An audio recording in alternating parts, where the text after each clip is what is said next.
We welcome everybody. My name is Ross Sandler. I'm professor of law at New York Law School, and I welcome you to the 148th City Law Breakfast. Yeah, 148. That's right. Thank you. Actually, Sam Schwartz, who's speaking today, spoke on January 21st, the year 2000, 18 years ago, almost to the day, and his topic was...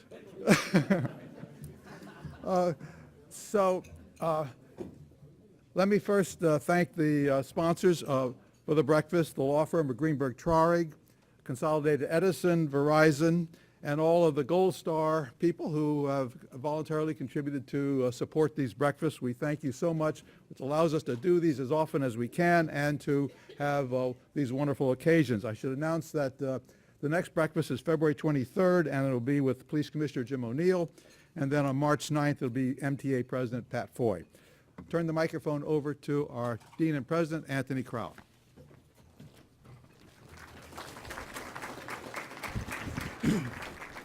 Thanks so much, Ross. I know that you are particularly excited about this topic as we've been talking about it, and we are very, very excited to welcome all of you and to welcome Sam Schwartz. We know that this is going to be a riveting topic. This is a packed house on an issue that is of tremendous importance, and it's great to see Sam and Ross together again, that dynamic duo that they have been. As many of you know, they were the transportation policy dream team during the Koch administration. It was Ross as DOT commissioner and Sam as traffic commissioner. And together they did an incredible amount of work to improve the city's transportation infrastructure, and their impact is felt to this very day. But there's more work to do. Certainly with the governor and other elected officials considering so-called congestion pricing more seriously than perhaps at any other time in the proposal's history, there's really no one better or more responsible for the current contours of the conversation than Sam. I certainly remember vividly during my time as Mayor Bloomberg's counsel how our proposal for congestion pricing fared, and it took quite a toll. There's lots of puns going on here. But as we see, our region is in a full-blown transportation crisis. This policy proposal stands as one of the most intriguing and potentially beneficial ideas that could actually make a big difference. By reducing congestion on our roads and increasing revenues to fund transportation projects, many positive outcomes could happen, from improved public health to better functioning transit systems and beyond. And Sam has taken the lessons learned from the Bloomberg-era proposal and has evolved the policy to the point that it is being discussed in the halls of power, both in the city and up in Albany. And he's done much to make our city a better place to live over the past half century, and we're all indebted to him. So I'd like to ask Ross to come back up and do a little more formal introduction and to contextualize what we're going to hear about and discuss today. Thanks so much, Ross. Thank you. Because this is really an important and hot topic, and I know people do want to ask questions, I'll do a very brief introduction.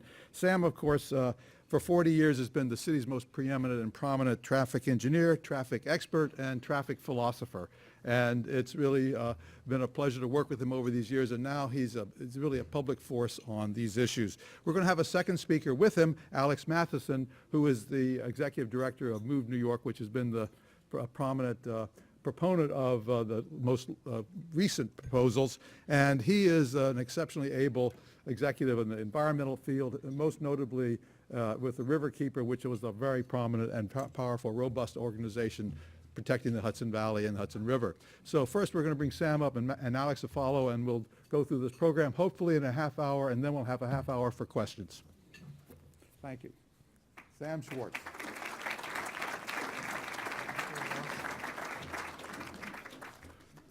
As Ross mentioned and the Dean mentioned, I've been at this for a long time. I'm kind of stubborn. It's actually, I started under John Lindsay, and we almost got congestion pricing through at that time. So we're close again, but you can tell that I'm stubborn. Under Ross, 30 years ago, we suggested congestion pricing, and it was labeled those draconian measures, and 1,000 people marched on City Hall, and that was the end of that program. So hopefully we'll have some supporters here today that can march and support it. As you see from the title slide, I have Move New York up, and I also have Fix New York City. So Move New York is a plan that Alex and I have been working on for a number of years. And Fix New York City is the governor's panel, which came out with its report last week. And I was a member of that panel. So there are some differences between the two, and I thought I'd go through that. But Move New York has been the impetus that has kept the discussion going throughout. So the crisis. I think everybody in this room knows we have a crisis. It's unlike what we've seen before because both traffic and transit above ground, below ground, we're in a crisis. Traffic speeds have dropped to 4.7 miles an hour. We walk on average at 4 miles an hour. A brisk walk is 5 miles an hour. So you can walk faster than the traffic, and when it says the average, that means at times it's 2 miles an hour and 3 miles an hour. That's embarrassing. When Ross and I were at the city, it was 8 miles an hour. We're really proud of 8 miles an hour, but it was a lot more than that. So what I've been finding in the last few months is people that oppose Move New York and any kind of pricing plan, mostly drivers, are now screaming, do something. The traffic has gotten so bad. So we're finding some people that didn't support the plan now supporting it, not because they want to improve the transit, they want to improve their own ride. And that's part of what Move New York and the governor's panel is about. But subway on-time performance, look at that. We went from almost 90% in 2010 to 66%. That's awful. How can you plan your day? How can you run a business? I can't tell you how many meetings I've had where people either show up late or they call me and say they can't get there because they're stuck. I was meeting another panel member on the governor's panel, and I had to call him from the subway station at 26th and 8th where we didn't move for 30 minutes, and I missed the meeting.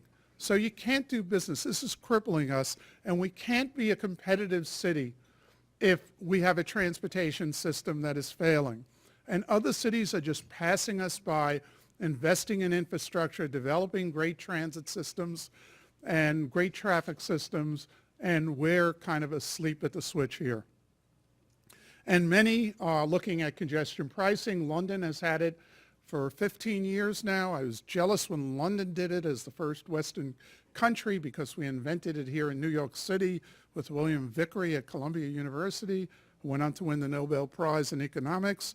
London is doing an amazing job in terms of transit and taking over, converting public space to other uses other than just for the car. We're doing some of it here in New York City as well, and a dozen other cities. But not New York City, except we've been doing it in Staten Island forever. And when people scream, oh my God, how can you charge people? Well, ask the people of Staten Island. We've been doing it to them for over 60 years now. We've been doing it to every commuter from New Jersey since 1931, since the opening of the George Washington Bridge. And somehow they survived. People talk about this is Armageddon and we're not going to be able to survive. And so how did we end up here where we have this crazy pricing scheme where we charge people in the outer boroughs but not to come into Manhattan? That really is crazy when you think about it. And it comes about because of three men. And the first is Mayor William Gaynor. We all remember, Mayor Bill out there. And in 1911, he did something that was very popular at the time, which is always popular. He removed the toll booths at the Brooklyn Bridge, the Manhattan Bridge, the Williamsburg, and the Queensboro Bridge. And Ross and I inherited those bridges with no money in the 1980s, and we had to close some of them, and we had some catastrophes, some bridge failures, some collapses, and some fatalities. So when you starve the system, these bridges are not free. People call them the free bridges. You're paying for them. Everybody's paying for it. And if you're not maintaining, you're paying a lot more for it. Along comes Robert Moses, and every bridge that he builds and tunnels, 7 bridges in the city of New York that he builds all have tolls on them. And he builds great highways leading to those tolls. And they remain today. But Bob Moses meant to have these tolls pay for the maintenance of these bridges. But along came Nelson Rockefeller in 1968, and he created the MTA, And with the creation of the MTA, Robert Moses thought he'd be the chair of the MTA, and Nelson Rockefeller hoodwinked him and appointed his colleague. But what he did is he got convinced Robert Moses to include the TBTA, the Triborough Bridge and Tunnel Authority, to be part of the MTA family. And he began doing something that a lot of us applauded at the time, taking some money from the tolls and giving it over to transit. And it made sense, but over the years, we've gone to that well so many times. So I spent a number of years post the Bloomberg congestion pricing plan finding out what people were complaining about. So I spent the time with the opponents to the Bloomberg plan. And they were screaming about tolls in their backyards. Whether it was Little Neck or Whitestone or Throgs Neck, they were saying you're charging us and you're raising those tolls all along, and you're not providing any transit for us, and you're giving most of that money to transit. That doesn't make sense. So every time the transit system needed money, we charged people at the Verrazano Bridge or at the Throgs Neck Bridge. That doesn't make sense. And we have a very strange thing that doesn't occur anywhere in the world, and that is we have an untolled bridge between two tolled crossings very close to each other.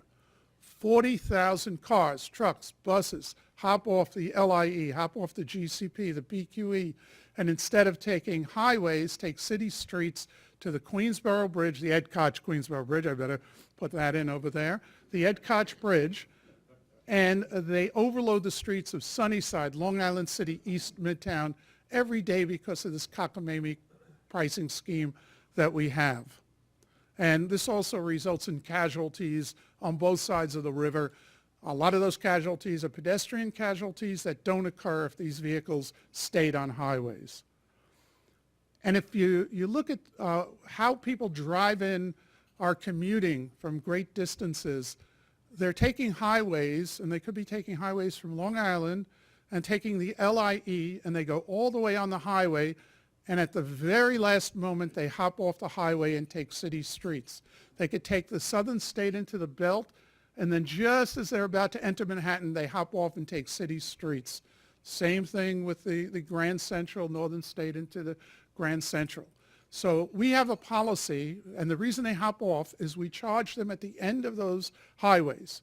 So our policy right now says, we discourage you from using highways. We would rather you use city streets to travel. That is our pricing strategy.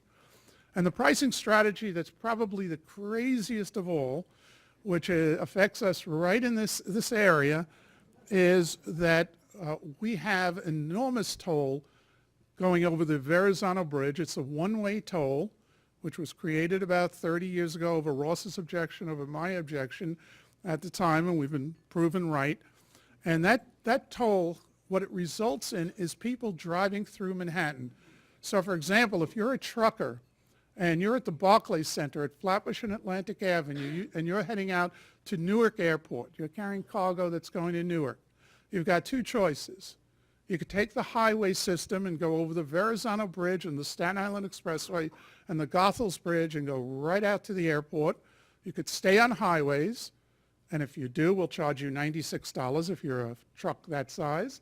But if you decide to take the leisurely scenic route on Flatbush Avenue and bounce across the cracking 108-year-old Manhattan Bridge and then rumble through Chinatown and Little Italy and Tribeca and all the communities around and go out to Holland, or the bigger trucks go out to Lincoln, zero. We'll charge you nothing. So our policy is the bigger you are, the more we want you to drive through Manhattan. So this is absolutely crazy. And if we look at what has happened so far this decade, this century, since 2000, we've seen 8 toll increases at the Throgs Neck, the Whitestone, the 4 Bronx bridges. And we've seen 6 fare increases for subway riders. But the people coming across the Manhattan Bridge that watch in cars that watch 4 subway lines go right by them, they've been paying 0 since 1911. So one group keeps paying more, and that group is subsidizing the other group that is getting a ride for free. So this is our current dysfunctional pricing scheme, which leads to something called bridge shopping. People drive to the cheapest bridge. So what we recommend is wipe the slate clean. What if we didn't have that history of those three men and we said, where would we put tolls to pay for a transit system that goes into the central business district of Manhattan? And assuming this is a group of very smart people, how many say it makes sense to do it at the Throgs Neck Bridge? Let's see those hands. Or the Verrazano Bridge. What about the Manhattan Bridge? All right, okay, see, you guys get it over here. So the system that we have makes no sense. It's just based on history.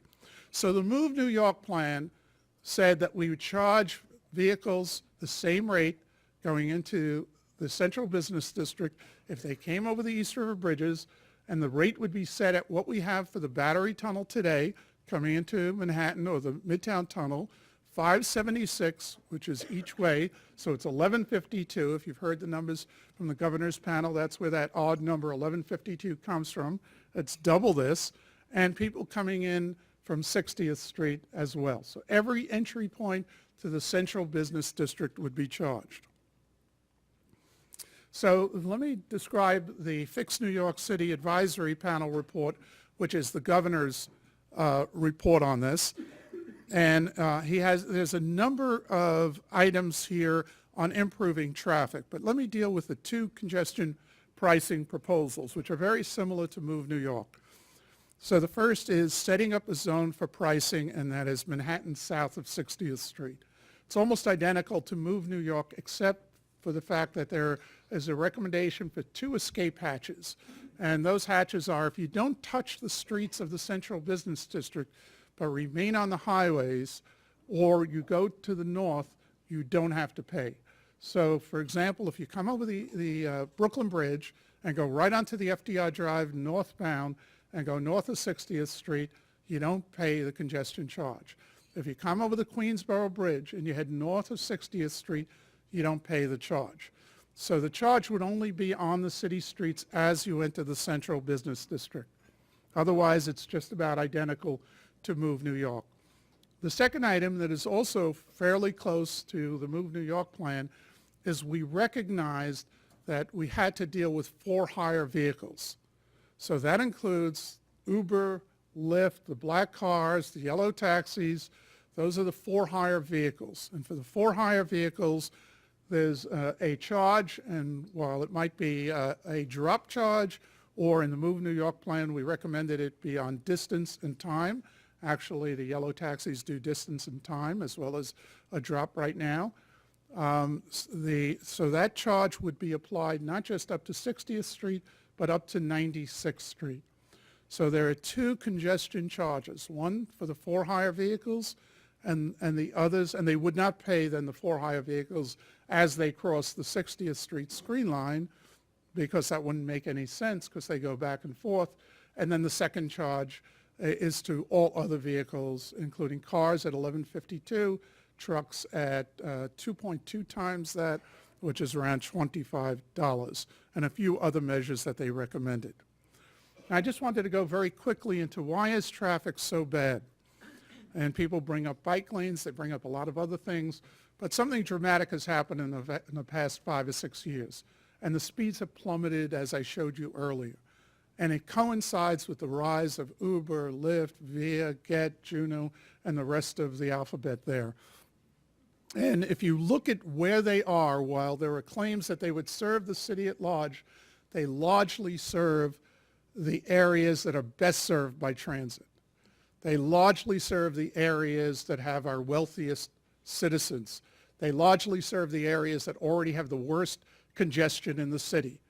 So if Ross and I were still in charge of traffic, whatever hair we'd all have left, we would have pulled out with the advent of these vehicles. So it's been a triple whammy, and it's been uncontrolled, and I think all of you are experiencing that, and that is the closest link to the traffic congestion that you see.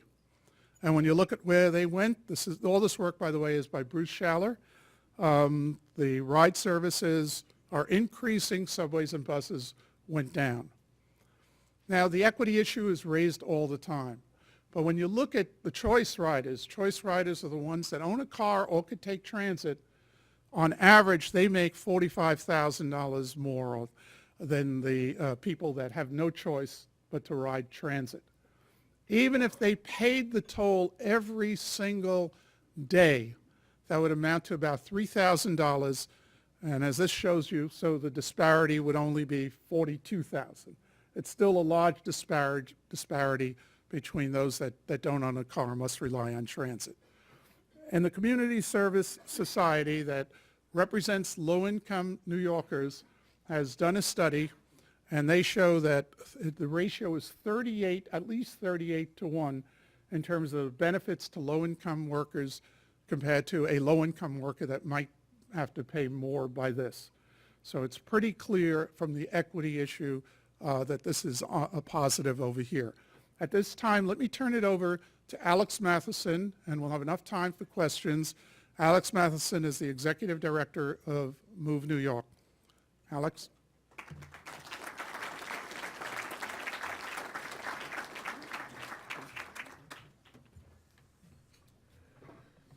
Thank you, Sam, and thank you, Ross and City Law for having us here today. This is a very propitious moment. The good news and the exciting news is that we finally have Move New York has been a great plan that we've been developing over 7 years, but we now have kind of an official plan that's been semi-endorsed by the governor. And that's terrific news. That's a very, very strong start for us to have. Now, though, is the hard part, which is actually, it's one thing to develop a great plan. It's another to actually enact that plan into law, especially in the kind of political environment we enjoy here in New York. So I'm going to, though, talk a little bit about just the support that we have, and then a little bit about some of the details of the plan and the politics, and then we would very much like to get into a conversation with you all. So a couple slides that are worth going over. First, there really is widespread support. The kind of the conventional wisdom is that no one likes congestion pricing, and there's a lot of resistance to it. But poll after poll have shown that there's actually much more support for it than you might imagine. The most recent poll that we know of that we were somewhat involved in helping to commission was done about a year ago, in late 2016. So a little more than a year ago, and it really just focused on New York City voters. But what we found is that overall, 54% of New York City voters support Move New York, or versus the other funding alternatives that they were offered. You can see from the numbers, raising subway and bus fares is obviously not popular. 6% supported that. Raising taxes, 16%.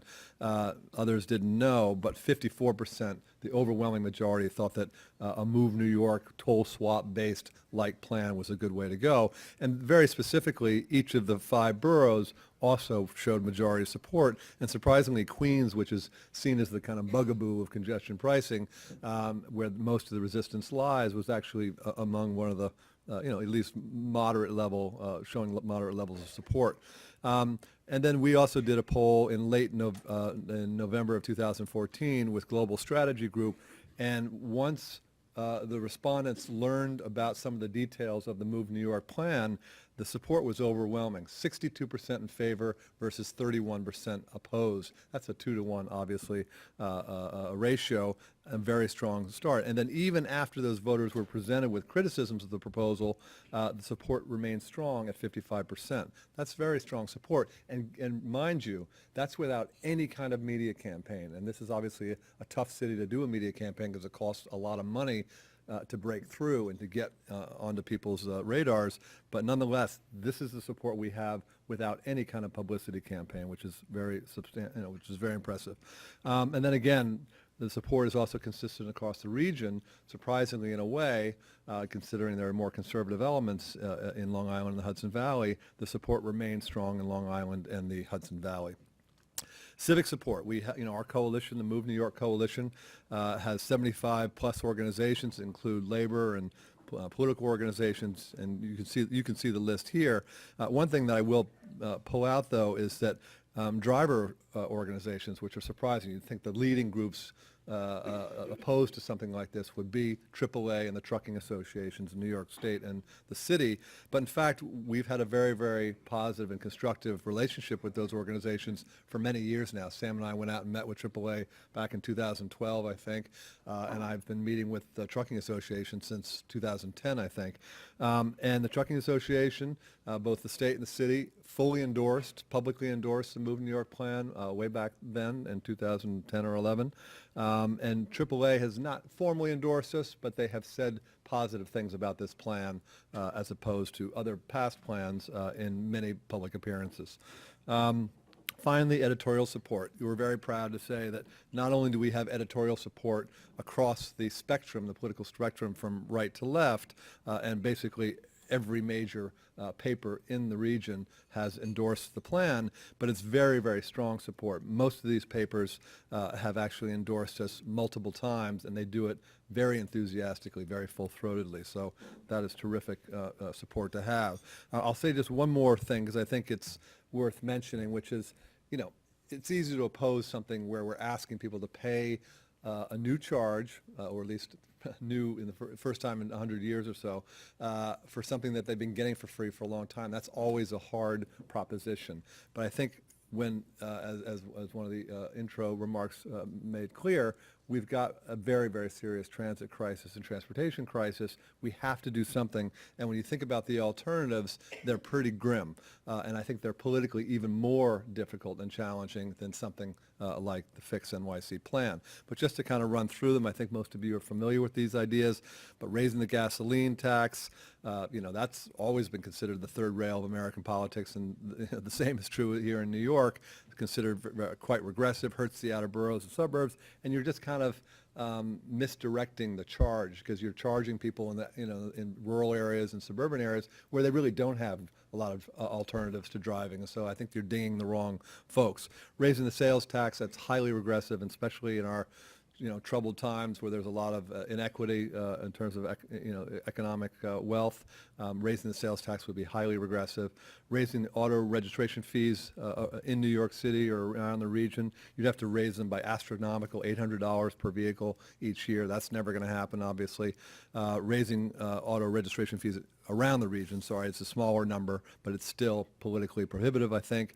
Raising the payroll mobility tax, we all know that Republicans gained the majority in the Senate in large part over the payroll mobility tax, and if anything, they're going to be working very hard to see if they can get some more relief on that, if not repeal it, if there's something like this proposed. That's the danger. So there's no way we're going to go in the opposite direction and double that tax, which is what we'd have to do to raise the kind of money that we'll raise under the Move New York or Fix NYC plans. Restoring the commuter tax, people like David Weprin will come out and say, well, this is an alternative. We can restore the commuter tax.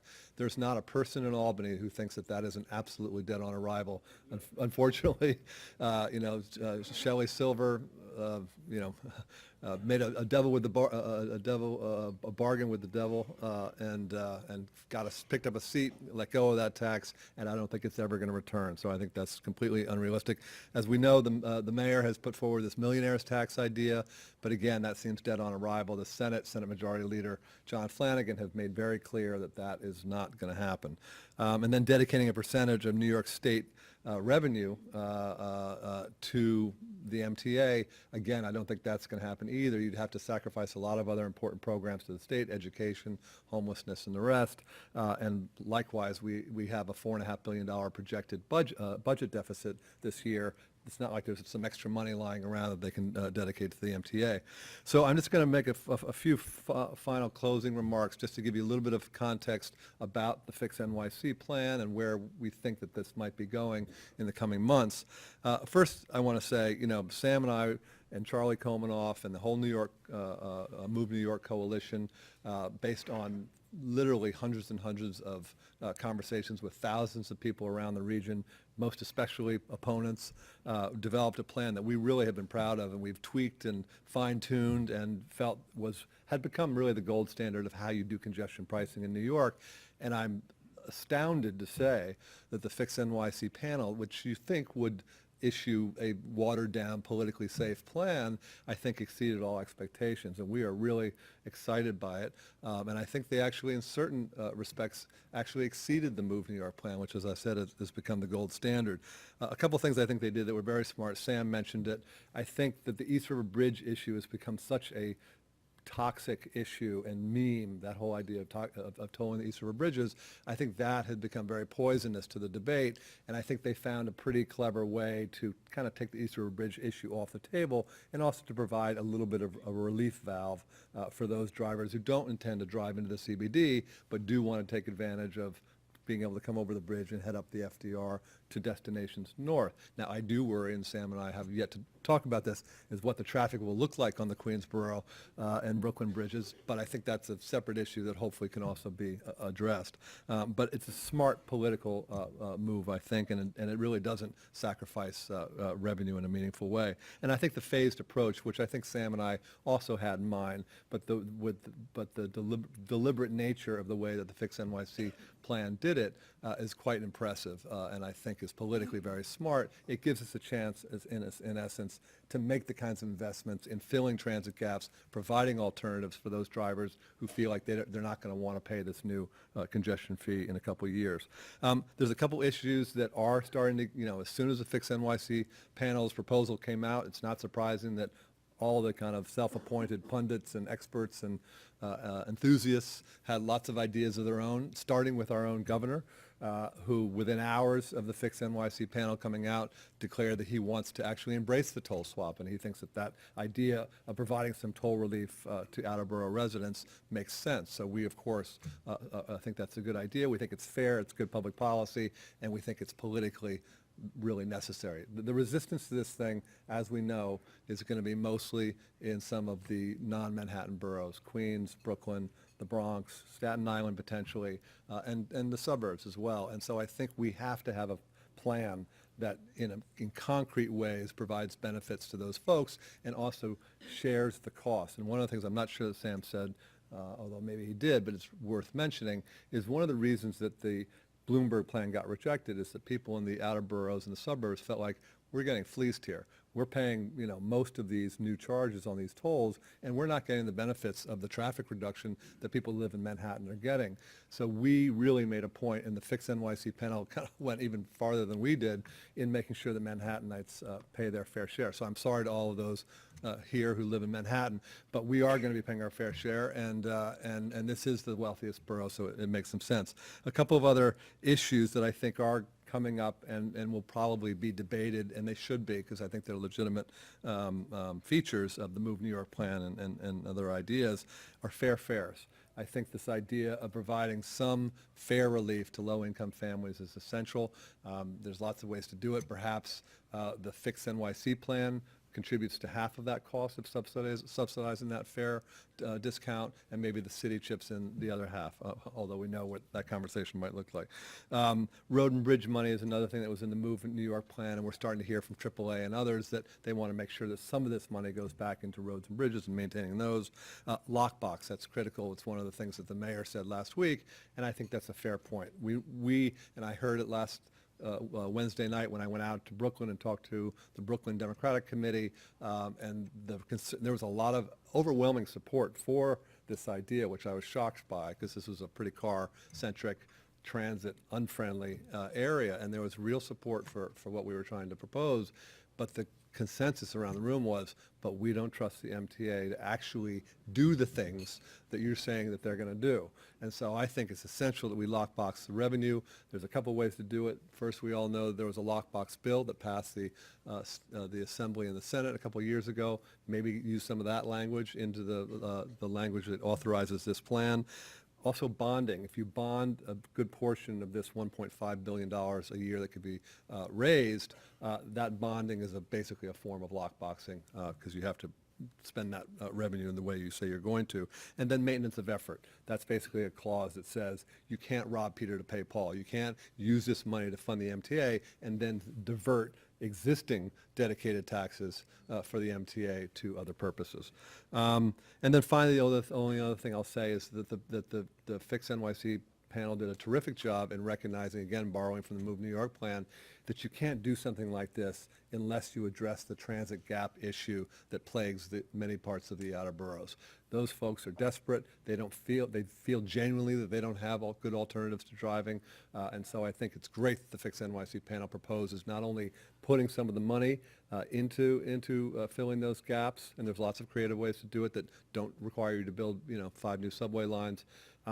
But I also think it's critically important to start to define what that looks like, and to even maybe consider doing what we did, which is to carve off a portion under our plan, $4 billion, that would be put in a separate fund overseen by a group of diverse elected officials and other community leaders, so that you could really ensure that that money is spent on the local community in addressing those transit desert areas. So I'll just say on the politics briefly, and I think we all know this, terrific, we've got a great plan. It's a very, very good place to start. But we need the governor. He's got tremendous political skills, and if he wants to get this done, I think he can, and we intend to do everything we can to help him. But we're going to have quite a fight, I think, in the legislature. There's still a lot of nervousness about this, both among Assembly Democrats and Senate Republicans. And for us to do this, we're going to have to go out and help them understand these. This is a complicated plan. A lot of people have a reaction to this, an instinctive reaction. This is the Bloomberg plan. And that's where they come from. That's true with the constituents and the voters as well. So we have a lot of work to do to educate the region about all the different benefits of this plan. But I think it's a terrific plan, a terrific start, and thank you, Ross, for having us.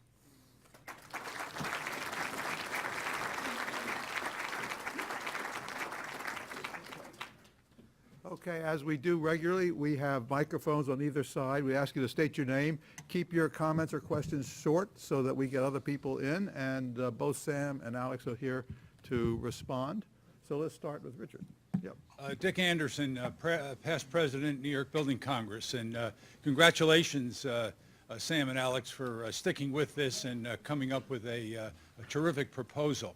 So many public policy initiatives in New York City, as you've indicated, rise and fall on how the opposition is addressed. And in this case, it might be a small opposition, but it's a very determined opposition. What are some of the things that you think will be most negotiable when push comes to shove in the legislature's consideration of this proposal? And what do you think is non-negotiable? Okay, I think that one of the things that we learned in the Move New York plan is we really did have to address what was going on in Brooklyn and Queens and the Bronx.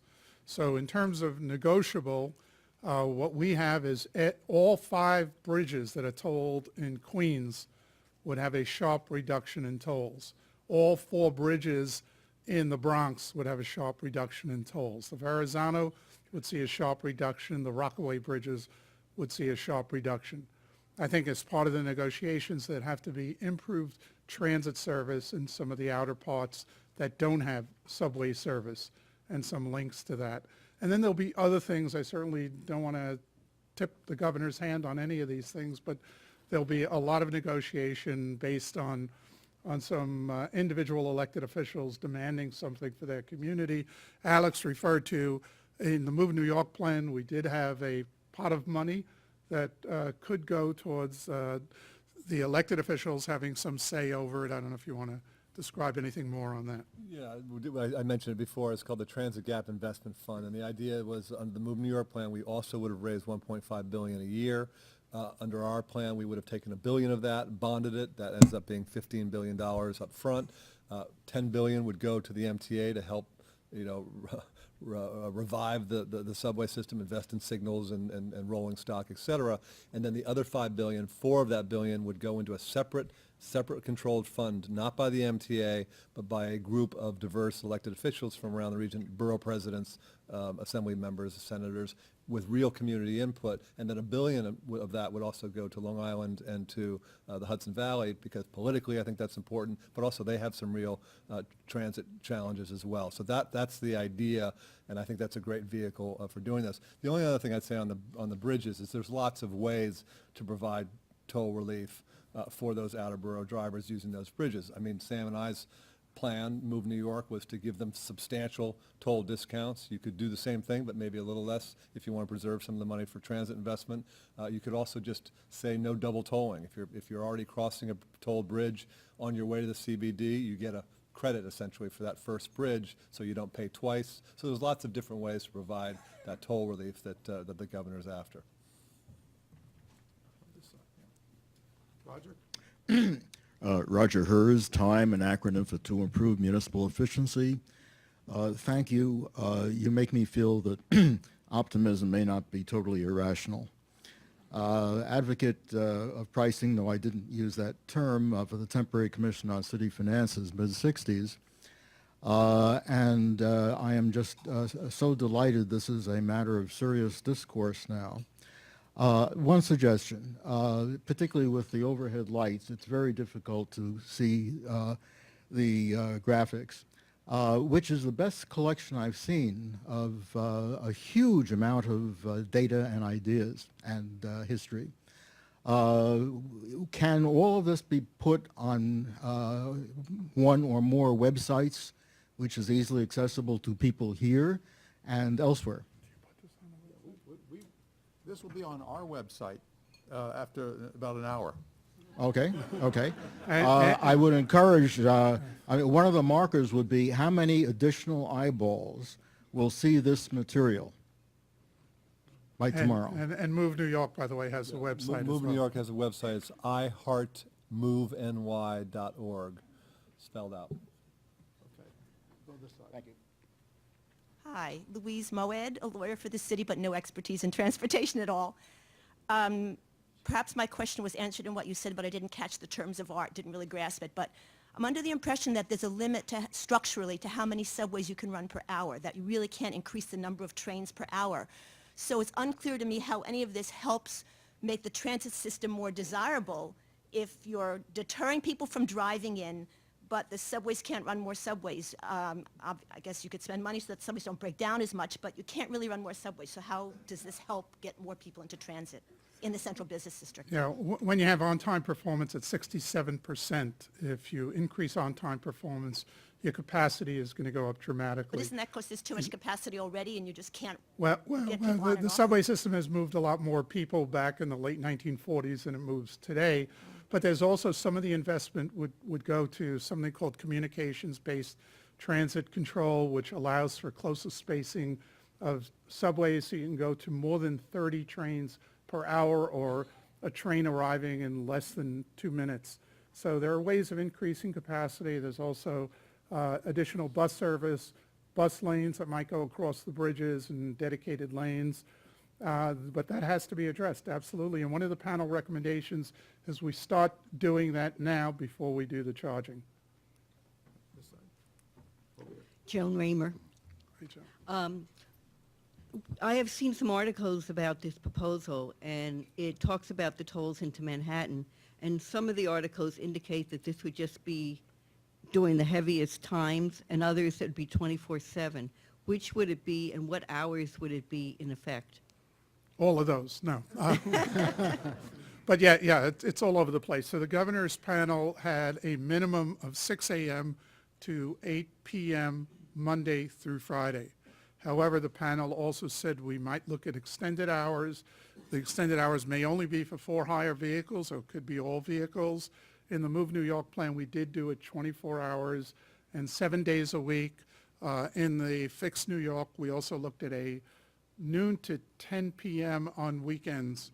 So we have congestion on weekends, we have congestion at night. It's here almost all the time, and it does affect the amount of revenue that you can raise with that. I'll just quickly add, just to clarify, under the Move New York plan, and I think under the Fix NYC plan too, if you were to charge 24/7, i.e. on weekends and at night as well, those would be lower tolls. So you do variable tolling depending on how much congestion you have. Thank you. George Calderaro from the 29th Street Neighborhood Association. Sam, you mentioned bike lanes briefly. Can you talk, and often you hear the critique that bike lanes and to a lesser extent public plazas are the reason for all the congestion in the city. Can you dig into that a little bit? And full disclosure, I'm a card-carrying member of Transportation Alternatives and will be testifying for the 2 new proposed bike lanes next week on 26th Street and 29th Street. Well, thank you for that, because I ride 26th and 29th, and they're deadly. Sadly, on my block, someone was killed where my office is. So thank you for that work. People always point at any session that I go to, particularly in Manhattan, get rid of those bike lanes and the traffic will move a lot faster. Well, when you take a look at traffic speeds and you look at the precipitous drop, it's not when Jeanette Sadekhan introduced the bicycle lanes. Maybe there was a small drop on some of the avenues, but the big drop is really since 2012. And it could be linked directly to the growth of for-hire vehicles. Just in a 2-year period, Schaller pointed out from January 2015 to January 2017, a 6-fold increase in for-hire vehicles. And I think anyone going out there will see, just check those vehicles. You'll see the livery plates. You'll see the Uber signs or the Lyft signs out there. So the bike lanes have some contribution at first, but in the long run, what we really hope is that more people will be riding bikes and fewer will be in the Ubers and the Lyfts and the others for transportation within Manhattan. And there's an effect with the bike riding as well, that the more bicyclists take to the streets, the more will follow.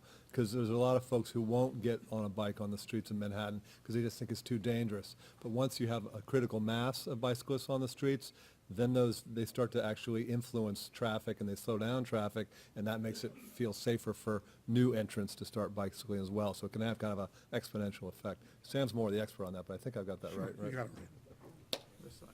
Hello, I'm Andy Gonzalez from Brooklyn on the county committee. Not able to get to Bergen Beach last night for the meeting because I'm not bicycling since my shoulder broke. So one thing can lead to another. I'm interested in the problem of majority and minority, and a 2-to-1 support is overwhelming. If you look at the average income of a neighborhood, that's overwhelming too. But I live in a place that's out of my price range, and so what I'm worried about is what happens to the people who are not average and may get socked.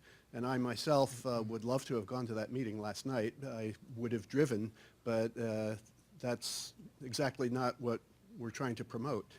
So my question is, what can you do besides the hours of tolling that would help to allow people like me, of whom we may be a minority, but there's probably 1 million or 2 of us, to get around town? I don't mind going through Manhattan during the off hours, but I am avoiding the Verrazzano for a reason. Right, so you're avoiding the Verrazzano for a reason. The toll. And yes, exactly. So if you were using the Verrazzano, it meant you're probably going to New Jersey, and therefore you're driving through lower Manhattan, and we want to discourage that. Yeah. And people, as I said in my opening remarks, people in Staten Island have been doing this for 60, 70 years. People at the coming in from New Jersey have also been doing this for a long time. You will get benefits. Right now, if you're on the LIE and you're a driver, and you're coming in and getting off at Van Dam Street to avoid the toll at the Queens Midtown Tunnel and snaking your way through Sunnyside and Long Island City, you're being tortured. I must tell you, that's an awful experience. If you're hopping off the Gowanus and then going on 4th Avenue or Flatbush Avenue to avoid the tolls, you're suffering. So we want to remove some of that suffering. We want to keep you on highways. Yes, you will pay more out of your pocket on that day, but your travel time should improve, and therefore you do save something that way. That's why I'm asking about the hours.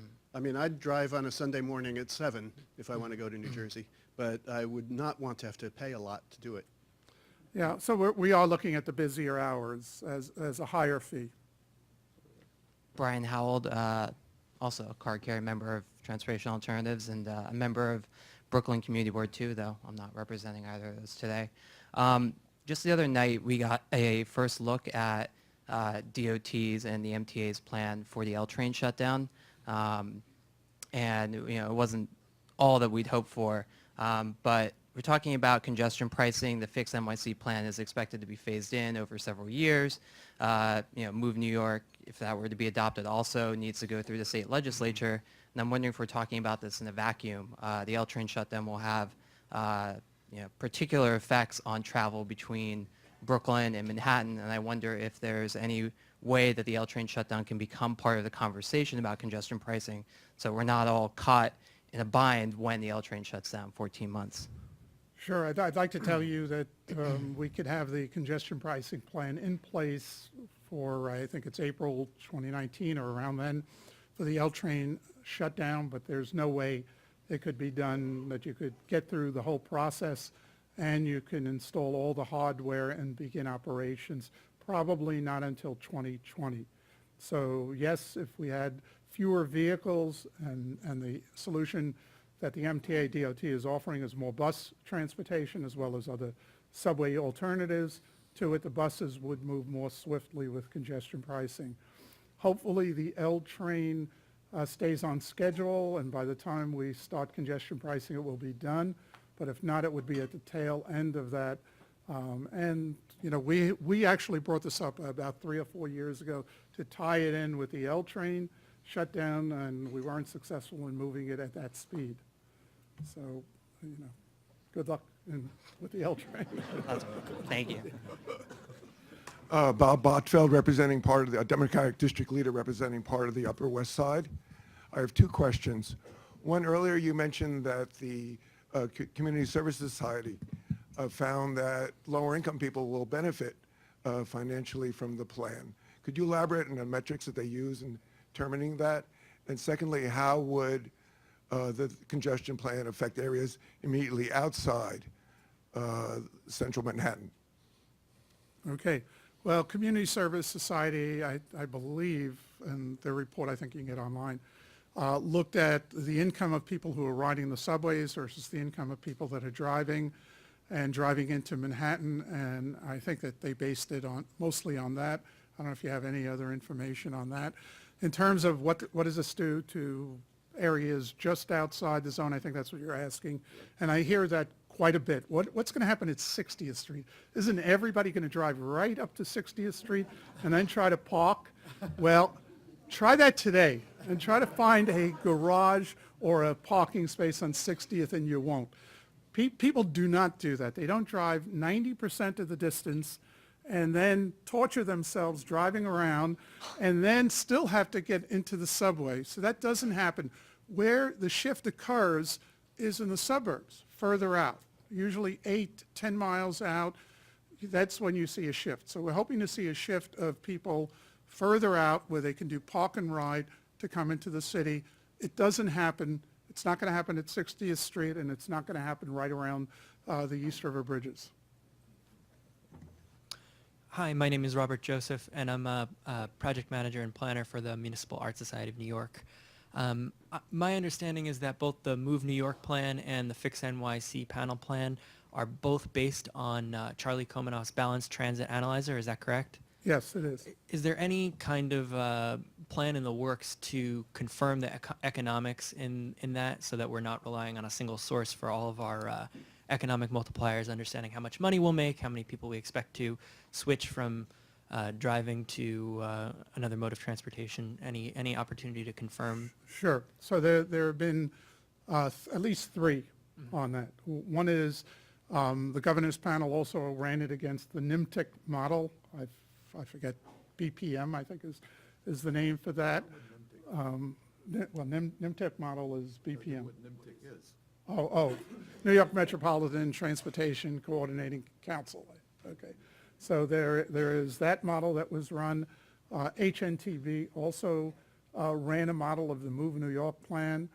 And we also had an independent real estate developer that also invested some money in that. So there's been several other independent looks. HRNA Advisors also did a study to look at what the economic impacts were of the Move New York plan, and they came up with an estimate of 30,000 jobs being created by the Move New York plan. And since this Fix NYC plan proposes to raise a similar amount of revenue, we haven't done an updated version of the study, but we're figuring that 30,000 jobs is still a pretty good guess as to what will be created from this plan.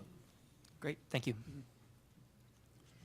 Thank you. I'm Susan Crawford, also from the Upper West Side, further up on the Upper West Side of Morningside Heights, which is actually something of a park and ride community, with commuters coming to that neighborhood, getting on the train. It's a very easy link to get further downtown, and it especially happens during theater times on the weekend, where you see lots of New Jersey license plates, and then people get on the subway and go down to the theater rather than pay for the garages in the theater district. So I'm throwing that in there.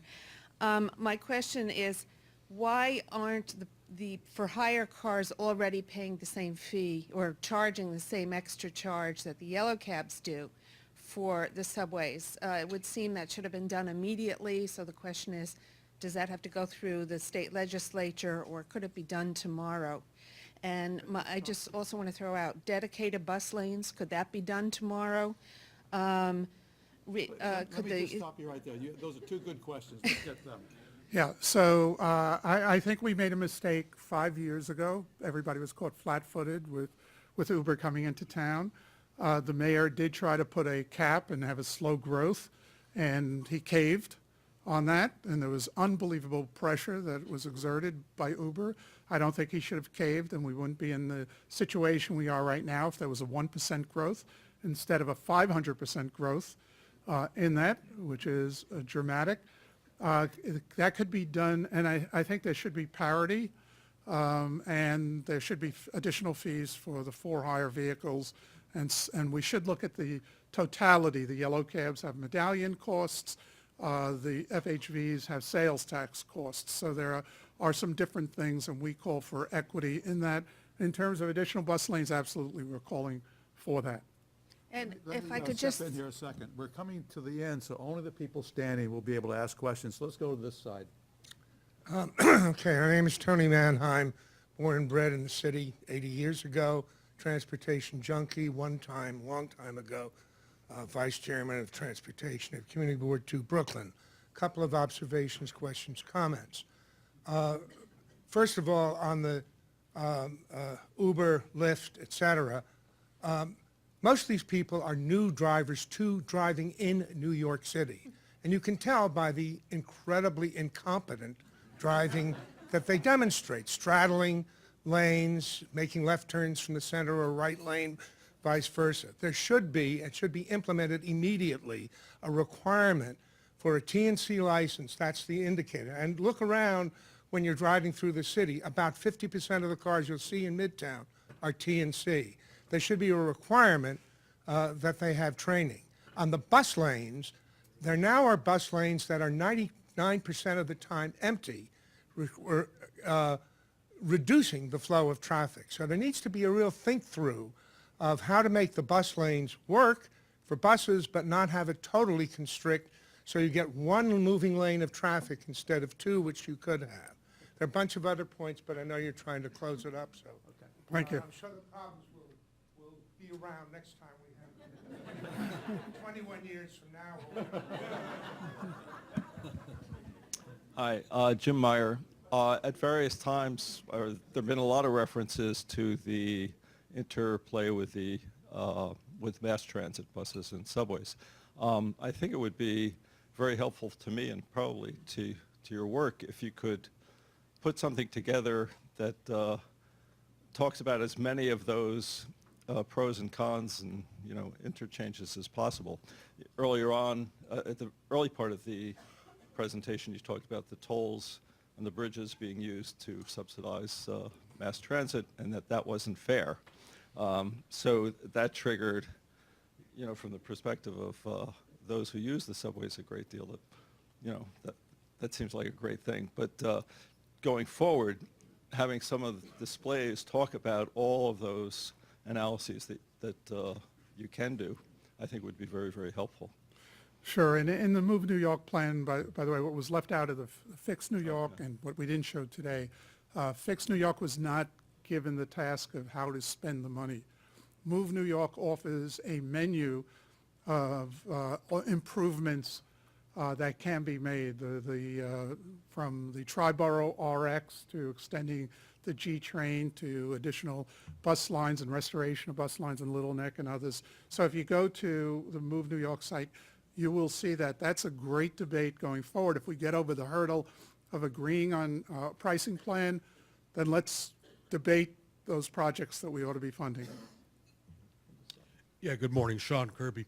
I was wondering, what is the interzone charge in the CBD? So if I don't cross one of the borders, will I be charged to move within the zone, specifically maybe as a resident, live in Hudson Yards and work on Wall Street?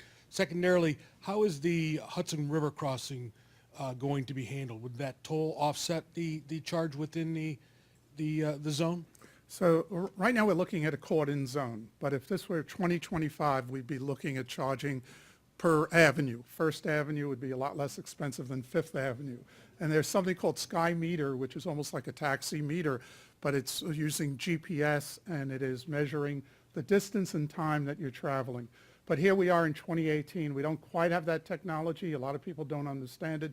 So at the moment, no charge for somebody who stays totally within the zone. In terms of the Hudson River crossings, they are paying $12.50 already, higher than the $11.52 during the peak hours, and then $10.50, a dollar less during the off-peak hours. We decided not to have double charges for any of the 4 tunnels, including the Battery and the Midtown Tunnel. It just seemed a bit onerous, $25 for people from New Jersey or from Brooklyn and Queens to use the tunnels. Yeah, my name is Ramon Gilson. I am a structural engineer. So. Just wanted you to clarify why the congestion charging is going to improve the speed. I mean, we understand that it's going to generate revenue, but I thought that many of the cars that are around the city, they are actually looking for a parking spot for most of the time. So. Well, let's take away all the parking. And, I remember David Schonbrun and Ross Sandler tried doing that in the late 1970s as part of a settlement for a court order, so that they wouldn't be looking, not all of it, but okay. Yeah, so how will it work? In every city that it's been introduced, London, Stockholm, Singapore, there's been an improvement in traffic speeds, a reduction in the number of vehicles coming in. In New York City, what's unique about it is that we have people driving through Manhattan that could go other routes. You heard people talk about that, and I spoke about that. So we're expecting about a 10 to 15% and maybe as high as 20% reduction in vehicle entries during peak periods. That will have a dramatic effect on speeds. Thank you all. Thank you for the very good questions. Stay right here. Stay right here. This topic is going. We're going to hear more about it, and you can go on the Move New York website and get more answers, and you can see some of their slides. I'd like to, before we adjourn, I'd like to thank the staff of the Center who put this together: Brian Kasuba, Lillian Valle-Santiago, Doris Shell Rodriguez, and Jesse Deno. I thank them for their help, and the staff of the law school generally who have do the food and setup. We thank them all. As we always like to do, those of you who've been here before, we know I'd like to give a product of the scholarship of the law school to the people who speak, and I have 2 books, one for Sam, D.C. Confidential, Inside the 5 Tricks of Washington by my colleague David Schoenbrod, and because I can't give him the other book because he already got that one, so this is Democracy by Decree, something that David and I wrote a number of years ago on what's about court orders. So I'll give this to Alex with thanks for a very stimulating morning, and we look forward to... It wasn't that long. It wasn't that long. We'll see you on the in February with Police Commissioner. Thank you very much. Okay.